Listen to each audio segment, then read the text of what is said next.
Ravi de vous retrouver sur ce plateau d'information. Mesdames et messieurs, bonsoir et bienvenue. À la une, dans le cadre de la commémoration de l'Achoura, les prédicateurs de la Fédération Ansardine internationale ont initié une grande journée de prière, de bénédiction et de lecture du Saint-Coran.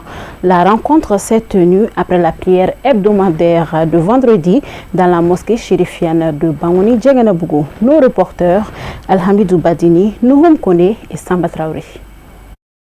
Muharram marque le début de la nouvelle année du calendrier musulman. Son 10e jour, connu sous le nom d'Achoura, rappelle plusieurs événements majeurs de l'histoire de la religion. Pour perpétuer cette mémoire, les 40 pays membres de la Fédération Ansardine internationale organisent chaque année, sous l'égide de son éminence Sayyid Chérif Ousmane Madani Haïdara, diverses activités spirituelles. Ce vendredi 26 juin 2026, la grande mosquée chérifienne de Bangouni Djeganabougou a accueilli une grande cérémonie de lecture du Saint-Coran et de bénédiction. Venus de différents horizons, les milliers de fidèles ont répondu à l'appel dans une atmosphère de ferveur religieuse. Nous sommes au 10e jour du mois de Muharram qu'on appelle Achoura. Chaque année, Sayyid Chérif Ousmane Madani Haïdara organise des presses et des bénédictions. Que Dieu apporte la paix sur toute l'étendue du territoire malien. Présentement, nous sommes sur les lieux de bénédiction de l'Achoura, dans la mosquée. Nous avons fini de la lecture du Coran et nous sommes en train de faire les bénédictions. Nous demandons que Dieu donne longue vie à Sayyid Chérif Ousmane Madani Haïdara et à toute sa famille. Et une vie de prospérité et de santé, de bonheur. On a vu des jours qui ont été très durs, surtout la perte de notre Sayyid Hussein, le petit-fils de notre prophète alayhi salam. Ces jours que nous ne pourrons jamais oublier, qui nous a blessés beaucoup. Ces jours Achoura, nous venons, c'est le shérif ici, Madani Haïdara, le grand mosquée chérifien ici, pour faire beaucoup de bénédictions pour les défunts musulmans, surtout les chérifiens. Ceux qui sont vivants aussi, pour qu'ils puissent satisfaire le monde comme Dieu l'a voulu. C'est Dieu qui a envoyé les shérifs pour interpeller les gens pour faire le bon travail. Chérif Ousmane Madani Haïdara, que Dieu lui donne une longue vie. Tout au long de la rencontre, le Saint-Coran a été entièrement récité à plusieurs reprises. Les prédicateurs du Wudu ont également procédé à la lecture de Dalaïl al-Khairat, ainsi qu'à de nombreuses invocations en faveur de la famille chérifienne, de la paix et de la stabilité au Mali, sans oublier les prières pour une nouvelle année placée sous le signe du bonheur et de la prospérité. Beaucoup d'événements se sont passés à l'Achoura, mais précisément petit-fils du prophète Mohammed sallallahu alayhi wa sallam, Hussein, c'est un point très marquant par rapport à l'Achoura.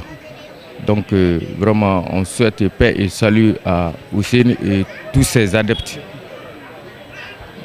On est ici aussi pour faire la grande lecture du Coran, pour que réellement la religion musulmane puisse s'épanouir d'une manière claire et nette, comme notre guide l'a souhaité.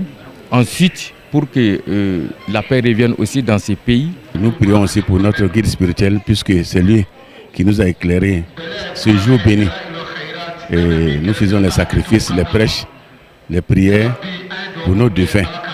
Et grâce à lui, nous avons vu l'importance. Et ainsi que nous, SAS aussi, les Oudou Islam de la Sardine nationale et internationale, faisons des prières pour toute l'humanité, qui font prière pour la famille chérifienne, et qui fait prière pour tous les Ansars et tout le reste du monde. Et prier aussi pour les défunts. Donc nous le remercions, nous demandons à Allah qu'il exauce tous ces prières. Et nous avons fait cette fête de Achoura, l'anniversaire de Achoura, et tous les 40 pays célèbrent cette grande cérémonie.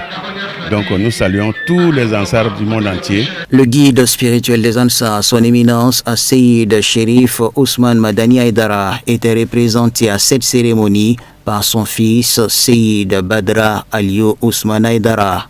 Dans son intervention, celui-ci a rappelé la portée spirituelle de cette forte mobilisation avant d'adresser ses remerciements aux fidèles, militants et sympathisants Ansar pour leur engagement constant. La cérémonie s'est achevée par la formulation des vœux, suivie des bénédictions d'usage, dans un climat de recueillement et de communion spirituelle.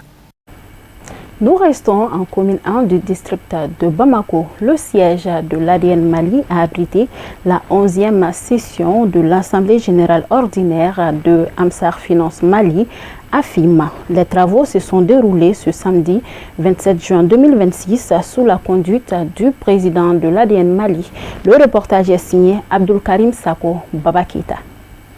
11e du genre, cette Assemblée générale ordinaire de l'institution des microfinances et des Ansar se tient conformément à ses dispositions légales et réglementaires. Parmi les points inscrits à l'ordre du jour figure la présentation du rapport d'activité 2025, celle du programme d'activité 2026, sans oublier le budget de l'année 2026. L'année 2025 aura été celle des difficultés au regard de la situation socio-économique du Mali. Toutefois, AFIM a fait preuve d'une résilience remarquable car elle a réalisé un encours de 11 milliards 258 millions de crédits accordés aux membres et structures Ansar dont les femmes. Le total bilan a augmenté de 21%. Il est passé de 4 milliards 686 à 5 milliards 685 millions de francs CFA. Du démarrage de nos activités au 31 décembre 2025, AFIM a octroyé 12 397 crédits pour plus de 11 milliards 258 millions de francs CFA à ses membres, dont 3 milliards 563 millions au groupement des femmes Bani Sababou, 5 milliards 297 millions aux structures et services techniques de l'ADN Mali, et enfin 2 milliards 398 millions aux personnes individuelles. Certaines difficultés ont été rencontrées au cours de l'année 2025. Entre autres, le manque d'appui et d'accompagnement technique et financier, la faiblesse des fonds propres de notre institution, le recouvrement des débiteurs divers, y compris les ex-collaborateurs, collecteurs plutôt, et les anciens crédits déclassés en perte, les impayés de certaines structures ADN, ainsi que les crises socio-sécuritaires, politiques, économiques et énergétiques qu'a connu le Mali. L'institution des microfinances des Ansar entend booster la performance grâce à de nouveaux projets phares pour l'année 2026. AFIM prévoit des objectifs ambitieux au titre de 2026 au nombre de 3. Le premier, c'est le renforcement des ressources humaines, le renforcement de la visibilité et l'image de l'AFIM, et en 3, le déploiement du plan de réforme et de développement de l'AFIM qui a fait l'objet d'un atelier organisé en 2025. Pour terminer, mes remerciements s'adressent principalement à nos membres qui ont bien voulu croire à l'AFIM en nous confiant les épargnes, en prenant et en remboursant correctement leurs crédits, ce qui est gage de la survie et de la pérennité même de l'AFIM. Au nom du maire Oumar Toko et l'ensemble du conseil de la commune 1, nous sommes très contents et très fiers d'être là aujourd'hui. Vu l'insécurité, vu la situation actuelle du pays, mais AFIM, on a vu que AFIM a tendance de s'en sortir. Le président de l'ADN Mali a pour sa part félicité l'ensemble des travailleurs de l'AFIM pour le travail abattu. Il en a profité pour remercier les clients pour la confiance placée à l'AFIM avant de les exhorter à continuer à travailler de manière à renforcer les acquis. Nous sommes vraiment satisfaits, malgré les difficultés, malgré la crise qui traverse notre pays. Vraiment, l'AFIM a beaucoup travaillé. Donc, nous remercions le conseil d'administration, la direction et tous les personnels de l'AFIM. Et nous encourageons les clients à continuer à adhérer à l'AFIM. Parce que vraiment, nous leur demandons de faire confiance à l'AFIM. L'AFIM vraiment est là pour eux, pour les clients. C'est pour lutter contre la pauvreté. Donc, nous demandons aux clients de venir vers AFIM pour demander l'octroi des prêts. Et ils sont là, ils sont disponibles pour satisfaire les clients.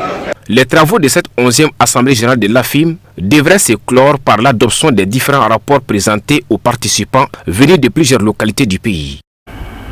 Le Centre de formation pratique en élevage a organisé une cérémonie de sortie de la 15e promotion du cycle de technicien de l'élevage et de la 68e promotion des agents techniques d'élevage. L'événement s'est déroulé ce samedi 27 juin 2026 dans l'enceinte du dit centre 6 à Sotiba en commune 1 du district de Bamako. Suivons. Le Centre de formation pratique en élevage a célébré la fin de parcours de ses élèves de la 15e promotion du cycle de technicien de l'élevage et de la 68e promotion des agents techniques d'élevage. Cette cérémonie symbolise l'entrée dans la vie professionnelle de jeunes techniciens désormais prêts à accompagner le développement du secteur de l'élevage au Mali. Dans son allocution, le directeur du centre a salué le travail accompli par les enseignants ainsi que les efforts fournis par les élèves tout au long de leur formation. C'est une activité traditionnelle qui clôture nos activités pédagogiques aussi depuis des années. Le dernier samedi du mois de juin, on se réunit et nous donnons aux élèves leur parchemin. Il s'agit de leur relevé de notes, de leur diplôme et de toute autre distinction qu'ils méritent. Nous étions sur cette scène-là aujourd'hui et c'est ce qu'on vient d'honorer tout de suite. 64 paraprofessionnels vétérinaires qui viennent de sortir. Les paraprofessionnels niveau 1 et 2. En réalité, si je dois parler de façon très franche, il n'y a qu'une seule école au Mali qui forme les paraprofessionnels vétérinaires niveau 1. Il peut y avoir d'autres qui forment des paraprofessionnels niveau 2, mais nous comptons parmi les élites, parce que nous existons depuis 1955. Donc nous formons les paraprofessionnels vétérinaires niveau 1 et 2, selon le classement de l'EMSA, l'Organisation mondiale de la santé animale. Si je me réfère à ce cadre-là, nous formons des paraprofessionnels vétérinaires niveau 1 et 2. Donc le conseil que j'ai à leur donner, c'est de prendre la vie, comme le ministre l'a dit, par de bons bouts, qui ne s'asseyent pas. Je remercie aussi les parrains et tous les autres. Au cours de la cérémonie, plusieurs témoignages ont été livrés sur les actions des deux parrains. Les parrains des différentes promotions ont félicité le directeur du centre de formation pratique en élevage ainsi que les nouveaux diplômés pour leurs efforts et leur persévérance. Ils les ont exhortés à mettre leurs compétences au service du développement de l'élevage au Mali, un secteur stratégique pour l'économie nationale. Je suis vraiment honoré et fier d'être le parrain de la 68e promotion de la CEP. La formation vétérinaire aujourd'hui, c'est quelque chose vraiment d'extraordinaire. Ça peut nourrir son homme. Il ne faudrait pas surtout rester assis avec votre diplôme, dire que l'État va vous employer. On est dans un marché très compétitif. Ce que je conseille aux jeunes, de ne jamais s'asseoir, de chercher des opportunités. C'est un immense honneur quand les jeunes gens qui sortent, comme on dit, les finalistes de l'école, veulent avoir une source d'inspiration, qu'ils aient pensé à moi pour être cette source d'inspiration. Je leur ai dit de garder confiance en eux-mêmes. Ça, c'est très important. Je leur ai dit également que seule la valeur travail compte dans la vie. La chance existe, le talent existe, mais la valeur travail est inépuisable. Prenant la parole au nom des promotions, les représentants des élèves ont remercié l'administration, les formateurs et les parents pour leur soutien constant.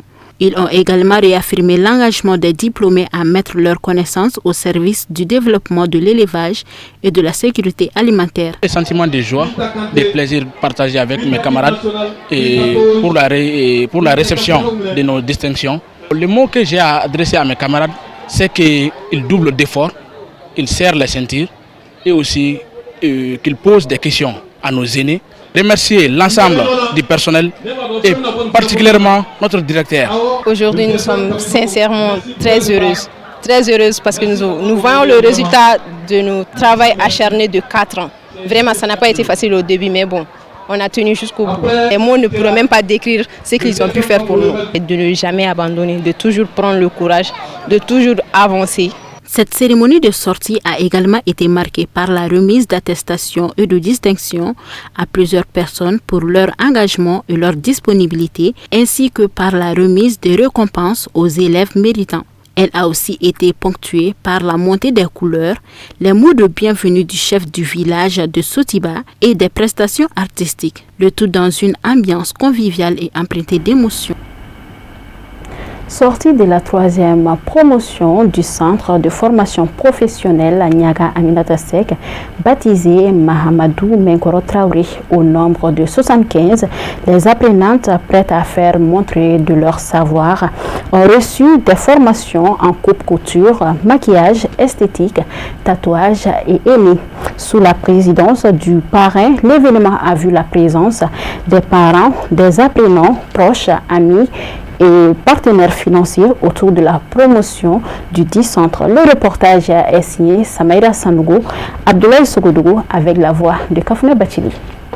Par cette cérémonie, le centre de formation professionnelle Niaga Aminata Seck met sur le marché de l'emploi 75 apprenants issus de différents corps de formation, à savoir la coupe-couture, maquillage, esthétique, tatouage et aîné. Débutée par l'intonation de l'hymne national, la cérémonie est mise à profit par la promotrice du dit centre pour non seulement afficher sa satisfaction de la concrétisation de cet acte, mais aussi saluer les efforts de tous les protagonistes tout au long du processus.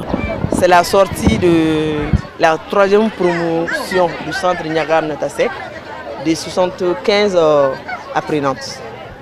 Bon, je peux dire qu'elles peuvent répondre aux besoins du Mali, parce que je pense qu'elles ont fait quand même une très bonne formation avec suivi et une très bonne qualité de travail.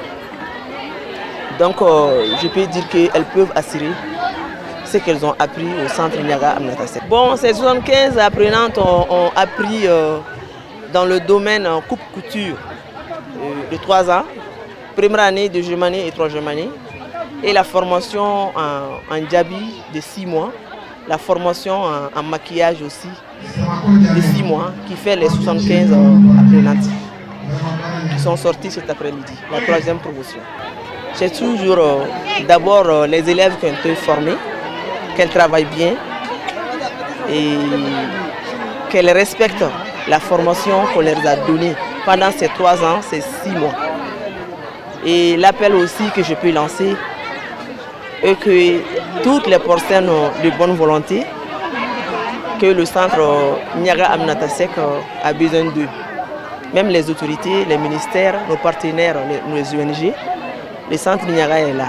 Ponctué des témoignages sur la qualité de la formation du centre de formation professionnelle Niaga Aminata Seck et de l'engagement de la promotrice dans la lutte contre le chômage à travers l'insertion socio-professionnelle, la cérémonie a été une occasion idoine d'exprimer leur entière satisfaction. Pendant ces 3 années, nous avons été formés avec des professeurs vraiment qualifiés. Et donc, je salue tous nos professeurs, la directrice, mes camarades aussi. Voilà. Riche en couleurs, l'événement marquant la sortie de cette 3e promotion du centre de formation professionnelle Niaga Aminata Seck a été un moment propice aux organisateurs de mettre en témoin l'assistance du savoir-faire de ces apprenants par des défilés de mode. Pour le parrain, l'émotion est au rendez-vous. La cérémonie qui nous réunit est consacrée à la sortie de la 3e promotion du centre, baptisé Mamadou Menkoro Traoré. Le choix porté sur ma modeste personne pour parrainer cette cérémonie m'a comblé à plus d'un titre. À cet égard, je voudrais adresser au nom des membres de ma famille, de mon entreprise, de tous les artisans à travers l'Assemblée permanente des chambres de métiers du Mali, mes sincères remerciements à la promotrice du centre. Aussi, voudrais-je encourager Mme Keita Maïmouna Samasekou à persévérer dans l'effort afin que les sortants du centre soient parmi les meilleurs dans les spécialités sur le plan national. J'ai saisi cette occasion pour saluer les formateurs du centre, dont la disponibilité, l'ardeur et le professionnalisme ont permis d'aboutir à cette cérémonie de baptême, me concernant pour la 3e fois consécutive, après celle du centre Imofos de Mme Bissan Awa et du centre d'orientation professionnelle Coupe Couture COPEC de M. Sambou Fani. M'adressant à vous, sortant de la 3e promotion portant mon nom, je voudrais vous féliciter chaleureusement pour votre dévouement et votre assiduité aux cours théoriques et pratiques ayant permis d'organiser cette cérémonie grandiose à votre intention. Pour clore en apothéose le tout, un tableau de reconnaissance est décerné à M. Lassine Marico en guise de récompense de ses efforts avant de remettre au meilleur de la formation des kits, notamment des machines à coudre aux 3 premiers de la Coupe Couture. La première édition de la journée porte ouverte de la Société Générale de Business Agricole, Sogebassar, s'est tenue ce samedi 27 juin 2026 à son siège dans l'arrondissement 3 du district de Bamako. La cérémonie présidée par le directeur général adjoint de la Direction nationale de l'agriculture, M. Ousmane Kamara, en présence du PDG de Sogeba, M. Drissa Koulibaly, et du président de l'APECAM, M. Bouya Sanoussi Silla, et de plusieurs producteurs et partenaires du secteur agricole. Le reportage est signé Amadou Kamara Ibrahim Koulibaly. La journée porte ouverte, organisée par la Société Générale de Business Agricole Sogeba, est un événement de partage d'expériences et de démonstration des produits sémenciers que Sogeba met à la disposition des producteurs. Pour marquer le démarrage de la campagne agricole, vous n'êtes pas sans savoir déjà que les premières pluies ont déjà fait leur présence sur beaucoup de zones. Donc l'hivernage, on peut considérer que l'hivernage a déjà commencé. Donc nous avons décidé et voir opportun d'organiser cette journée pour ouvrir nos portes et nous rapprocher aussi de nos partenaires clients. C'est une première édition et nous espérons que c'est parti comme ça. Ça ne sera ni une dernière. Et voilà. Donc l'intérêt même de la tenue de cette journée, c'est pour montrer l'importance des semences aux producteurs et aux détenteurs de projets agricoles. Dans le métier de l'agriculture, les semences constituent un levier, on peut considérer comme ça. C'est-à-dire le socle même de la réussite du projet de l'agriculture dépend de la bonne semence, l'utilisation de la bonne semence. Et nous, notre activité, la base, c'est les semences. Et après, les autres intrants viennent s'ajouter aux semences. Donc, nous avons mis sur le marché beaucoup de nouvelles variétés de semences en fonction du changement climatique. Comme vous n'êtes pas sans savoir aussi que la pluie n'est plus comme avant, 10 ans, 15 ans, 20 ans avant, ce n'est plus comme ça. Face aux enjeux climatiques et économiques actuels, la confiance entre les fournisseurs et le monde rural est primordiale. Cette journée a été l'occasion pour les responsables de la Sogeba de dialoguer et échanger directement avec les producteurs. L'agriculture demeure pilier de notre économie nationale. Elle constitue une source essentielle de revenus pour des millions de nos concitoyens et contribue de manière significative à la sécurité alimentaire, à la création d'emplois et à la réduction de la pauvreté. Dans ce contexte, toute initiative visant à améliorer l'accès des producteurs agricoles aux intrants de qualité mérite d'être encouragé et soutenu. Le lancement des activités de la Société Générale de Business Agricole s'inscrit parfaitement dans cette dynamique. En facilitant l'accès des partenaires, des clients et revendeurs aux intrants agricoles, cette société contribue à renforcer la chaîne de valeur agricole et à promouvoir une agriculture plus performante, moderne et compétitive. L'objectif principal est de comprendre les contraintes spécifiques afin de leur proposer des solutions adaptées et un encadrement de qualité. Elles permettent aux producteurs agricoles et aux clients d'apprécier la performance des semences, engrais et produits phytosanitaires avant leur mise sur le marché. Effectivement, parce que Sogeba ne fait pas que de la semence, Ils font des produits phytosanitaires, ils font des engrais organiques, ils font des engrais minéraux et tout cela en collaboration avec notre direction parce qu'ils ont l'agrément qui est délivré par les ministres à travers le directeur national de l'agriculture. Et régulièrement aussi, nos structures de contrôle à travers la direction régionale de l'agriculture passent pour vérifier l'état des stocks, faire des échantillonnages pour faire des tests de report, tout cela pour garantir la bonne qualité de leurs produits. On les invite à persévérer dans ce sens, à œuvrer pour que les producteurs maliens puissent toujours avoir de la semence de qualité et à préserver le climat de confiance qui existe entre eux, l'administration et les producteurs. Les journées portes ouvertes permettent de donner les bonnes informations, de vraiment faire la promotion des produits de bonne qualité et aussi d'associer les structures partenaires à la bonne vulgarisation des techniques et technologies. Vous avez vu ici qu'on a eu les autorités, les ONG partenaires, les représentants, les plus hauts représentants des producteurs, à savoir le président de l'APECAM. Tout cela, c'est pour informer davantage sur la bonne qualité des produits que offre Sogeba. En organisant cet événement, la Sogeba réaffirme sa position de référence du monde agricole, prête à accompagner les producteurs vers une campagne 2026-2027 fructueuse et résiliente. Elle organise cette journée pour préparer la campagne agricole à venir qui permet aux producteurs de découvrir des semences et des équipements de pointe, consolidant ainsi les efforts nationaux visant à stimuler la productivité agricole et à la souveraineté alimentaire au Mali. Suivons à présent l'actualité internationale en bref et en images, commentée par Moussa Fomba.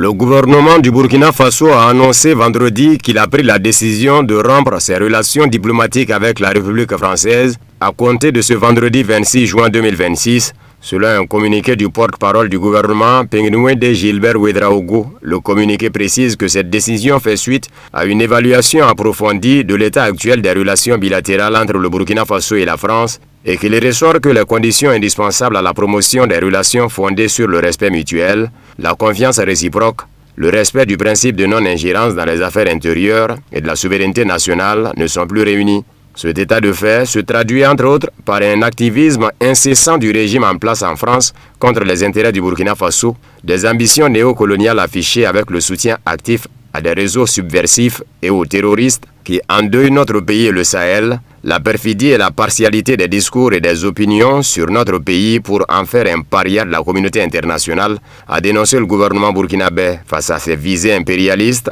de domination de notre pays et d'asservissement de notre peuple. Nous avons fait le choix de la responsabilité et de la souveraineté, a affirmé le porte-parole du gouvernement, ajoutant que cette décision ne remet nullement en cause les liens historiques, humains, culturels et sociaux qui unissent les peuples burkinabés et français.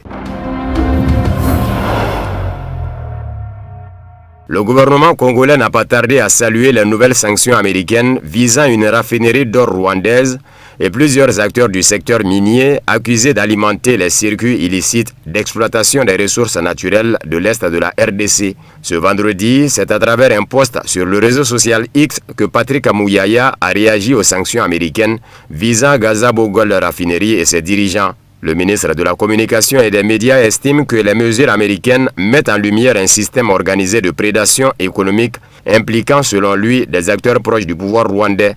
Dans son message, il s'est particulièrement attardé sur un élément qu'il considère comme révélateur, l'existence d'une importante raffinerie d'or au Rwanda, un pays qui n'est pas connu pour disposer d'importantes réserves aurifères, contrairement à son voisin congolais, disposer d'une raffinerie d'or sans en rigorger dans son sous-sol.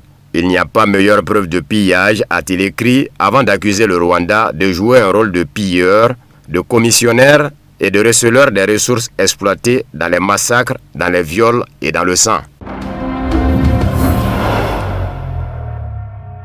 Téhéran affirme que les frappes américaines du 26 juin contre plusieurs objectifs iraniens violent 2 dispositions du mémorandum de cessez-le-feu conclu avec Washington.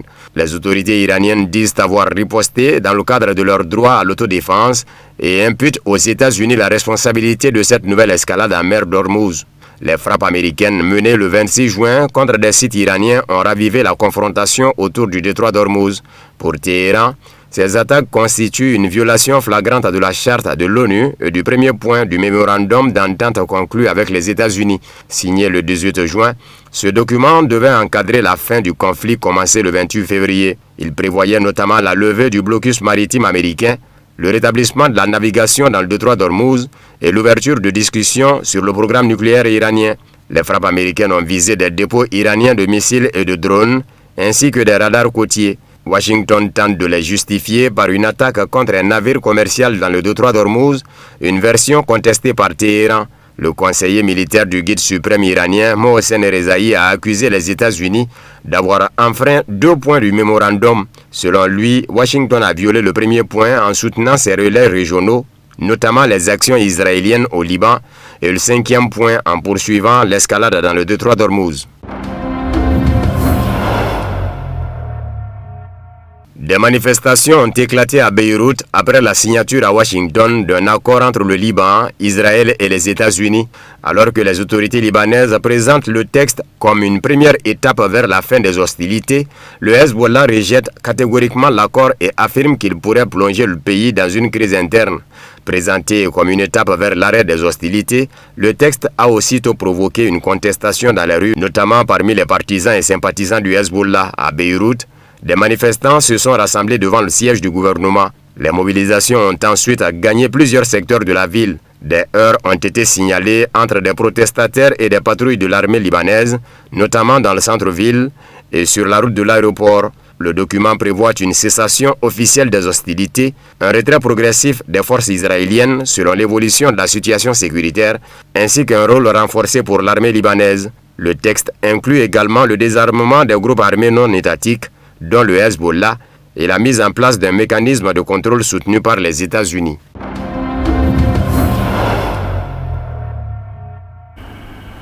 Et c'est ce qui met fin à cette édition d'information. Merci à vous de l'avoir suivi et très bonne suite de programme sur Cherifla TV. Bonsoir.